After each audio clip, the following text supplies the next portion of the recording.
Hello दोस्तों, आज हम बात करेंगे भारत के विषय में और कुछ ऐसी रोचक जानकारी देंगे आपको जिसे सुन के आपको गर्व होगा अपने भारतीय होने का।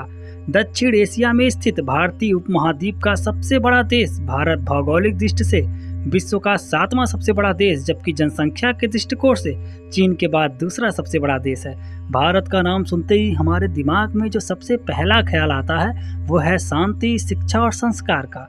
बात करें शांति की तो भारत 10,000 साल के इतिहास में सबसे पहले किसी भी देश पे हमला नहीं किया है। बात करें शिक्षा की तो सबसे प्राचीन विश्वविद्यालय तक्षशिला, नालंदा, वल्लभी विक्रमशिला ये भारत में ही मौजूद थे। और बात करें संस्कार की तो संस्कार तो हमारे रोम रोम में ही बसता है। योग साधना का इतिहास पूर्व वैदिक काल से है। ऐसा माना जाता है कि इसकी उत्पत्ति लगभग 5,000 वर्ष पूर्व भारत में हुई थी। योगाभ्यास का उल्लेख वेदों और उपनिषदों में भी मिलता है। हिंदू लोक कथाओं में भगवान शिव को पहला योगी या याद योगी माना जाता है। चिकित्सा की सबसे प्रारंभिक प्रणाली में से एक आयुर्वेद की उत्पत्ति भारत में वैदिक युग के दौरान हुई थी। अर्थवेद में मंत्रों और बीमारियों और औषधि पौधों का वर्णन है।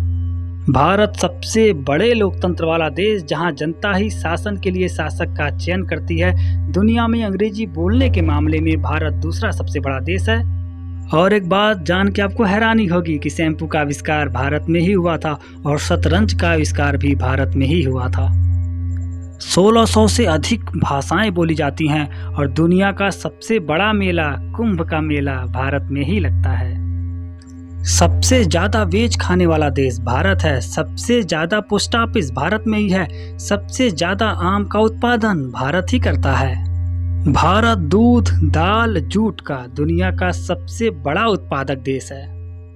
1600 से अधिक भाषाएं बोली जाती हैं। 4 प्रमुख धर्म हिंदू, बौद्ध, जैन और सिख धर्म की उत्पत्ति भारत में हुई। इन धर्मों का पालन दुनिया की 25% आबादी करती है। गन्ने के रस से चीनी के क्रिस्टल बनाने की प्रक्रिया 2000 साल पहले भारत में शुरू हुई थी। भारत अपने प्राचीन इतिहास, विविध परिदृश्य और विविध संस्कृति के लिए प्रसिद्ध है। प्रसिद्ध अमेरिकी लेखक मार्क ट्वेन ने एक बार कहा था, भारत मानव जाति का उद्गम स्थल, मानव वाणी की जन्मभूमि, इतिहास की जननी, किंवदंती की दादी और परंपराओं की परदादी है।